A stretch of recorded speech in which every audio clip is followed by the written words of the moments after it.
ঘরে কিছু খাবার নেই নাকি? কালকে যে বাসি খাবারগুলো ছিল সেগুলো কোথায় গেল? আর বলিস না মা, আজকে সকালে উঠে দেখি একটা বিড়াল বাচ্চা খাবারগুলো সব মুখে দিয়ে দিয়েছে। আমি আবার ছানাগুলোকে দিয়ে এলাম। ভালোই করেছো। ঠিক আছে, তুমি ঝাড়ু দাও, আমি একটু বাইরে থেকে ঘুরে আসি। তোর খুব খিদে পেয়েছে না রে মা? না না, আমি এমনি তোমাকে জিজ্ঞাসা করলাম। আমি এক গ্লাস জল খেয়ে নিচ্ছি, তোমার কোনো চিন্তা নেই। তোর বাবা মারা যাওয়ার পর থেকে আমরা যেন কোনো কাজটাই ঠিকমতো করতে পারি না। খাওয়া পড়া তো দূর, তোকে ভালো মতো মানুষও করতে পারলাম না। তোর পড়াশোনাটাও আমি চালাতে পারলাম না। বাদ দাও না মা, ওসব কথা চিন্তা করে তুমি দুঃখ পেও না। সবার ভাগ্য সবসময় একরকম থাকে না মা। হয়তো আমাদের ভাগ্যে এটাই লেখা ছিল। জানি না আমাদের দুঃখের দিন কবে শেষ হবে। আমরা গরিব বলে আমাদের সাথে কেউ সম্পর্ক রাখে না। আমাদের আত্মীয় পরিজন যারা একসময় আমাদের ঘরে আসতো তোর বাবার টাকা পয়সা দেখে, এখন তারা আতিথেয়তা পাবে না বলে আর কেউ আমাদের বাড়িতে আসে না। যত না আসবে ততই ভালো। আমরা নিজেদের মতো থাকবো, নিজেদের মতো খাবো। ওরা এসে শুধু শুধু হাজার রকম প্রশ্ন করে আমাদেরকে বিরক্ত করে তুলবে। ঠিকই বলেছিস মা। শোন না, তুই একবার বাজারের দিকে গিয়ে দেখ না, যদি কিছু ধারের জিনিস পাস। ঠিক আছে মা, আমি গিয়ে দেখছি কিছু পাই কিনা। তুমি দুটো ভাত ফুটিয়ে রেখো, আমি এসে না হয় আলু সিদ্ধ দিয়ে খাবো।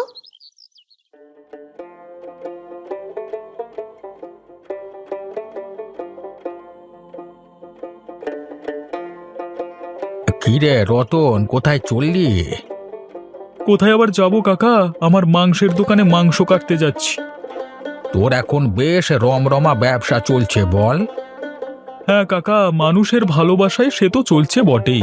এই একটা ব্যবসাতেই তো ভরসা, যদি ভালোভাবে না চলে তাহলে কি করে চলবে আমার? তা তো বটেই। গোপাল মরে যাবার পর থেকে তোরই তো বাজারে একমাত্র দোকান। ভালোভাবে দোকানটা চলবে দেখে নিস।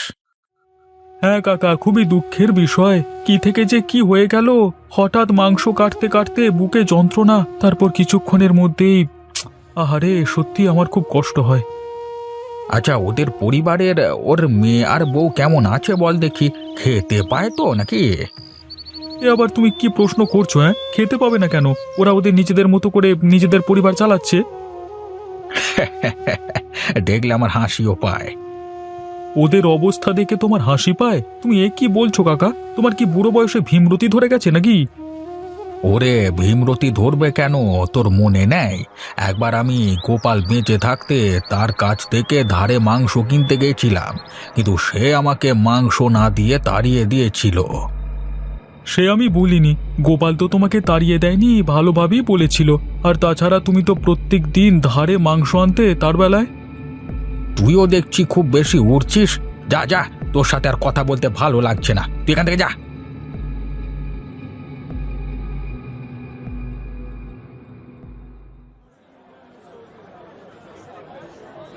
এই নিয়ে যান, নিয়ে যান, একদম শীতের দিনের তাজা সবজি নিয়ে যান। খুব স্বল্প মূল্যে আমার কাছ থেকে নিয়ে যান তাজা তাজা সবজি। এই সবজিতে কোনো ভেজাল নেই। কি ব্যাপার শ্রিয়া, সকালবেলায় তোর এই দুঃখী দুঃখী মুখটা আমাকে দেখাতে নিয়ে চলে এলি কেন? কাজ পাসনি নাকি?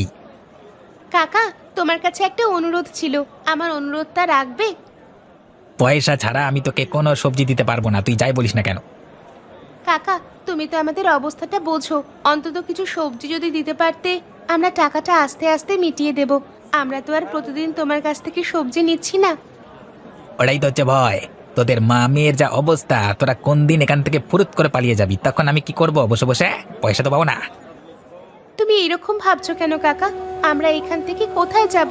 আমাদের কোথায় আর যাবার জায়গা আছে বলো তো কাকা? শ্রেয়া, সকালবেলায় নাকা নাকা কথা শোনাস না। আমি তোকে সবজি দিতে পারবো না, তুই যেন কিছু মনে করিস না। একটু দয়া করো কাকা। আরে সরিয়া সরিয়া, আমার খরিদ্দার আসছে, এখানে সরিয়া দেখি।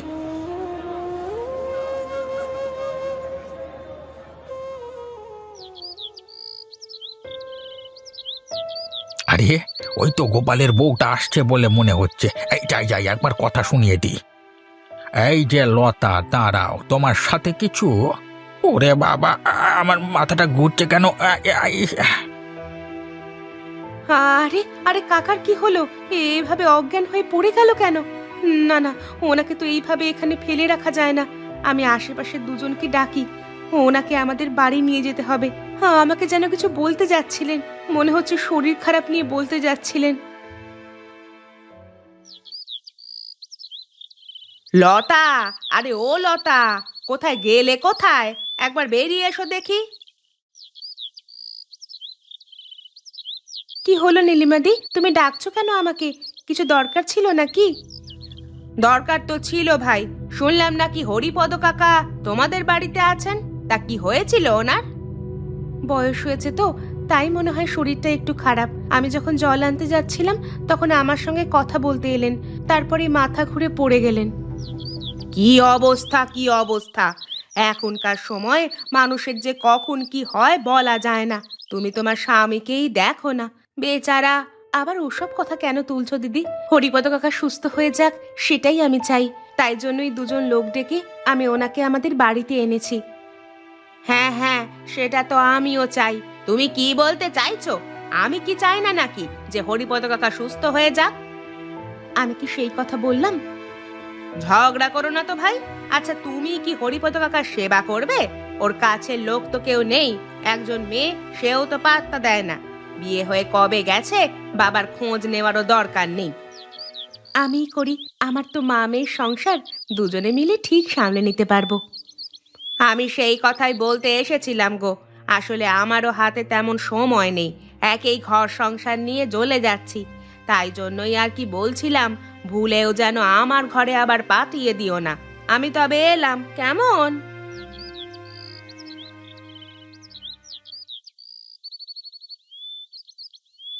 ও কি বলতে এসেছিল গো মা? কি আর বলবে, ভেবেছিল হরিপদ কাকাকে বোধহয় ওর ঘরে পাঠাবো। যাতে না পাঠাই সেই ব্যবস্থাই করতে এসেছিল। ওইসব মানুষদের মানসিকতাটাই ওরকম। বাদ দাও তো, চলো ঘরে চলো।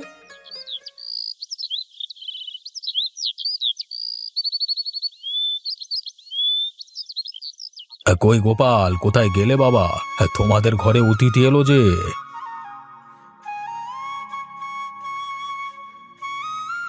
আরে, আপনাকে তো ঠিক চিনতে পারলাম না। তুমি নিশ্চয়ই গোপালের বউ লতা, তাই তো? দেখো দেখো, তুমি আমাকে চিনতে পারলে না, কিন্তু আমি তোমাকে ঠিক চিনে ফেললাম। কিছু মনে করবেন না, আমি সত্যিই আপনাকে চিনতে পারছি না। গোপালকে ডাকো, গোপাল ঠিক বলে দেবে আমি কে। আমি তোমার দূর সম্পর্কের এক আত্মীয়। কিন্তু ওকে আর কি করে ডাকবো? ও তো চলে গেছে, আজকে মাস 6 হয়ে গেল। তার মানে আমি তো জানতাম না ব্যাপারটা। এতটুকু বয়সে কি হয়েছিল ওর? হঠাৎ করে বুকে যন্ত্রণা, তারপর আর কথা বলেনি। ইস, আমি যদি আগে জানতাম তাহলে তোমাদের সঙ্গে অনেক আগেই আমি দেখা করে যেতাম। আপনি আর কি করে জানবেন বলুন? আপনি আসুন, ভেতরে আসুন। হ্যাঁ হ্যাঁ, তোমাদের কোনো চিন্তা নেই। আমি এখন বেশ কিছুদিন তোমাদের এখানে থাকবো, জমিয়ে খাওয়া দাওয়া হবে।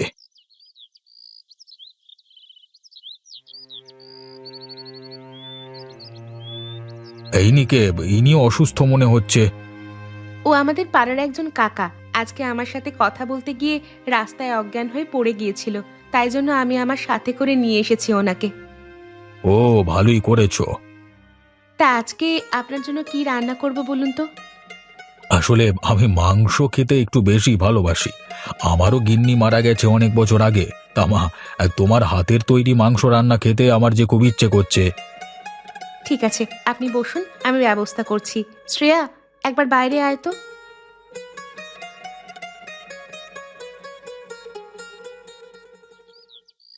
মা, তুমি তো ওকে বলে দিলে মাংস রান্নার কথা, কিন্তু মাংস কিনবার মতো আমাদের কাছে টাকা কোথায়? এখন এসব কথা বলিস না, উনি শুনতে পেলে অসুবিধা আছে। উনি আমাদের অতিথি। তুই এক কাজ কর, তুই বরং একবার বাজারে গিয়ে রতন কাকাকে বলে কিছু ধারে মাংস কিনে আন। কিন্তু ধারে কি মাংস দেবে? নগেন কাকা সকালে যেমন করলো তেমন করবে না তো আবার? তো রতন কাকা অমন নয় রে, তুই একবার ঝট করে গিয়ে মাংস নিয়ে চলে আয়।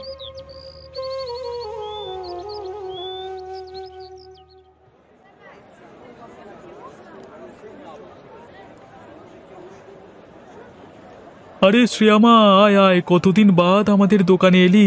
তা বল মা, মাংস নিবি নাকি? কাকা, বাড়িতে না হঠাৎ করে অতিথি চলে এসেছে। বলিস কি রে, তোদের বাড়িতে অতিথি এসেছে? শুনেও আনন্দ। অবশেষে তাহলে তোদের কথা মনে পড়লো কারোর? এমন অতিথি বাবা যে চলে গেছে সেটা এইমাত্র এসে শুনলো। বুঝতে পারছিস তোদের কত খবর রাখে। সেটাই দেখছি কাকা, কিছুই জানে না। তো এখন এদিকে হয়ে গেছে সমস্যা। অতিথি এসেই মায়ের হাতের মাংস ভাত খেতে চেয়েছে। এখন আমরা না তো আর করতে পারি না, কিন্তু এইদিকে হাতে টাকা পয়সা তেমন নেই। বুঝেছি বুঝেছি, তুই আমার কাছ থেকে ধারে কিছু মাংস নিয়ে যাবি, তাই তো? মানে তোমার কিছু অসুবিধা হবে কাকা? এই নে, নিয়ে যা নিয়ে যা, তোকে আমি মাংস দিয়ে দিচ্ছি, তুই মাংস নিয়ে যা। তোমাকে অসংখ্য ধন্যবাদ কাকা। সকালবেলায় নগেন কাকা আমাকে সবজি দেয়নি, তাই জন্য খুব ভয়ে ছিলাম যে তুমি কি বলবে। সবাই কি আর সমান হয় রে পাগলি? নে নে, তুই নিয়ে যা। সে কি, আমি একা খাবো নাকি? তোমরাও আমার সাথে বসে পড়ো। না না, আগে আপনি খান, তারপর না হয় আমরা খাচ্ছি। বেশ বেশ, আমার আর তর সইছে না। যা সুন্দর মাংসের গন্ধ উঠেছে, আশা করছি খেতেও খুব সুন্দর হবে। খেয়ে দেখি একবার কেমন। সেই স্বাদ! সত্যি লতা, তোমার হাতের রান্নার যেমন স্বাদ তেমনই তোমাদের মনোভাব। আমার খুব ভালো লেগেছে তোমাদের আদর, যত্ন এবং আপ্যায়ন। আপনি খেয়ে নিন, পরে কথা বলবেন। গরম জিনিসটা ঠান্ডা হয়ে গেলে খেতে ভালো লাগবে না। হ্যাঁ হ্যাঁ, ঠিকই বলেছ, আমি খেয়ে নিচ্ছি তাড়াতাড়ি। সত্যি কথা বলতে, আমি তোমাদের পরীক্ষা নিচ্ছিলাম। অনেক পরিবার হয় যারা অতিথিকে দেখলে নাক সিটকায়, কিন্তু তোমাদের আর্থিক অবস্থা এত দুর্বল হওয়ার সত্ত্বেও তোমরা আমাকে আপ্যায়ন করবার জন্য কোনো রকম দ্বিধাবোধ করনি। আমরা ওরকম নই, আমাদের ঘরে অতিথি এলে আমরা খুব খুশি হই। সে আমি দেখেই বুঝেছি। তোমরা যখন আমাকে এত আপ্যায়ন করলে, তখন আমারও তো পিছিয়ে থাকলে হবে না। আমিও চাই তোমাদেরকে কিছু উপহার দিতে। আমাদের কিছু উপহার লাগবে না। তুমি চুপ করো তো। কালকে সকালে তোমাদের জন্য একটা উপহার নিয়ে আসবো। সেই উপহার নিতে হবে কিন্তু তোমাদের, আর তার সাথে আমি যেটা বলবো সেটা কিন্তু করতে হবে। ঠিক আছে, আপনি যা বলবেন তাই হবে। আমি আপনার কথার অবাধ্য হব না। আপনি আমার পিতার সম।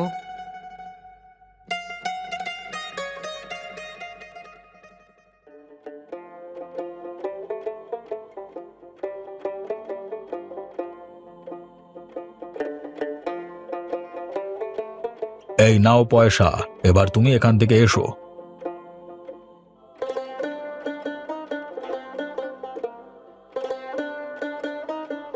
এ কি গো মা, এ উনি কি নিয়ে এসেছেন?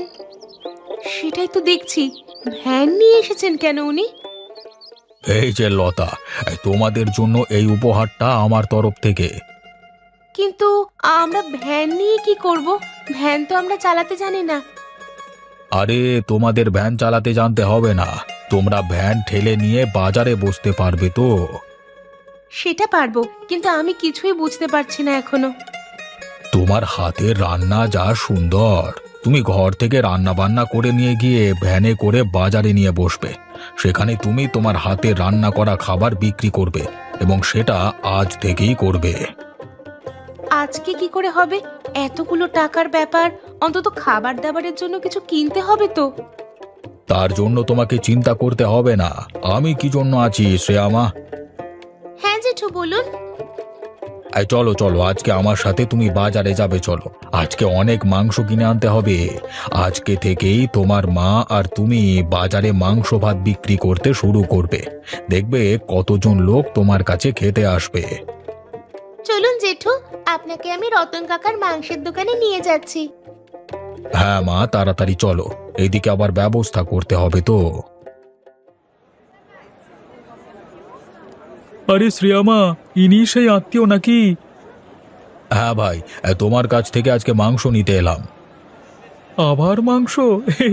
আপনি কত মাংস খান? আরে না না, আজকের মাংস কিনছি অন্য কারণে। সেটা তুমি কিছুক্ষণ পরই বাজারে দেখতে পাবে। দাও দেখি, তুমি আমাকে কিলো 5 মাংস দিয়ে দাও। বাবারে, এত মাংস! টাকা নিয়ে তোমাকে চিন্তা করতে হবে না, আমি তোমাকে দিয়ে দিচ্ছি, তুমি আমাকে মাংস দিয়ে দাও। ঠিক আছে বাবু, আমি এক্ষুনি আপনাকে দিয়ে দিচ্ছি মাংস। কি ব্যাপার গো লতা, ঘরের সামনে নতুন ভ্যান কোথা থেকে এলো? কিনলে নাকি? না দিদি, কিনিনি। আজকে আমাকে একজন অতিথি উপহার দিয়েছে। বাবা, তোমার অতিথির কত পয়সা গো, যে তোমাকে একেবারে ভ্যান কিনে দিচ্ছে? হ্যাঁ দিদি, আছে নিশ্চয়ই কিছু, না হলে তো সম্ভব নয় এত দামি ভ্যান কেনা। তা তুমি এই ভ্যান নিয়ে কি করবে? তুমি কি ভ্যান চালাবে নাকি আজ থেকে? না গো দিদি, আজ থেকে আমি বাজারে একটা ভাত আর মাংসের দোকান দেব। এই ভ্যানে করে সমস্ত জিনিসপত্র সেখানে নিয়ে যাব আর নিয়ে আসব। তোমরা করবে হোটেল? তাহলেই হয়েছে। তোমরা আবার হোটেল করতে যাবে কেন বাবু? বেশ তো তোমরা ছিলে, সুখে থাকতে আবার ভূতে ঢিল মারছে কেন? না দিদি, তুমি ভুল করছো। আমরা যদি বাজারে দোকানটা দিতে পারি তাহলে আমাদের হাতে কিছু টাকা আসবে। আমাদের অতিথি আমাদের জন্য অনেক করে দিচ্ছেন। থামো তো, টাকা? খুব টাকার লোভ হয়েছে না তোর? এত লোভ ভালো নয় বাপু।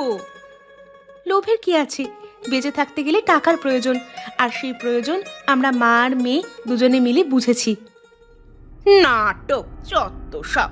খবরদার, মেয়ে মানুষ হয়ে বাজারে অত লোকের সামনে দোকান দিবি তো তোকে দেখে নেব।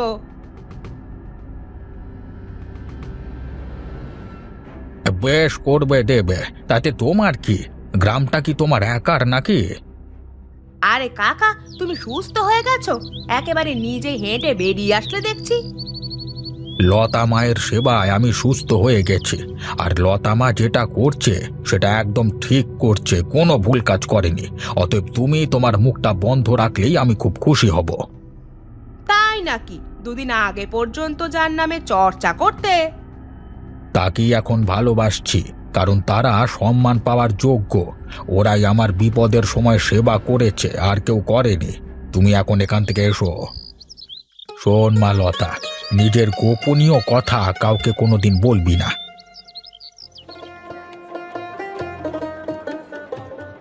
আসুন আসুন, খেয়ে যান খেয়ে যান।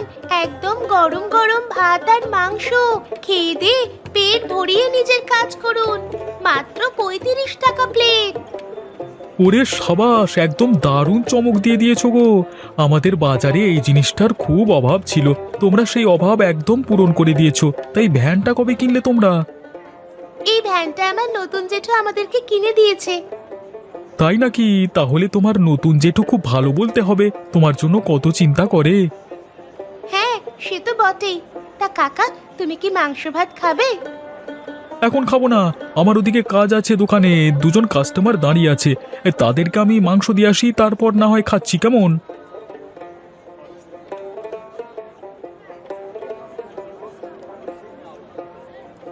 সর্বনাশ বৌদি, কি করেছো তোমরা? ভুল করে ফেললাম নাকি নগেন ভাই? আরে ওসব কথা বলো না। কই আমাকে দাও দেখি, আমি 1 প্লেট ভাত মাংস খেয়ে তারপর না হয় বাড়ি যাবো। হ্যাঁ দাদা, তুমি একটু দাঁড়াও, আমি তোমাকে ভাত আর মাংস দিচ্ছি। শ্রেয়া, তোকে সেদিন বিনামূল্যে সবজি দিলাম না বললে তুই রেগে আছিস নাকি? না না, রাগে কি আছে? তুমি যদি আমার কাছ থেকে বিনামূল্যে মাংস ভাত খেতে চাও তাহলে কি আমি দিতাম? ব্যবসার দিকটা সবাইকেই দেখতে হবে। এই তো তুই বুঝেছিস, এতেই অনেকে আবার বোঝে না, জানিস তো।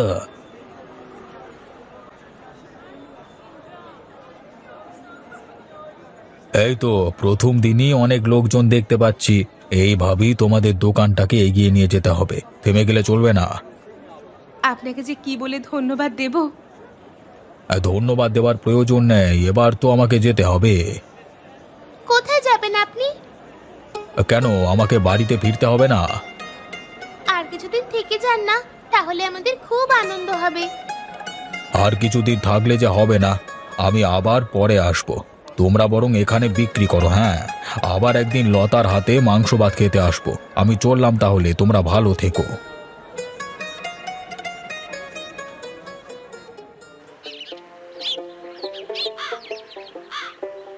এই যে মিস্ত্রিরা, খুব ভালো করে ঘরটা তৈরি করবে কিন্তু।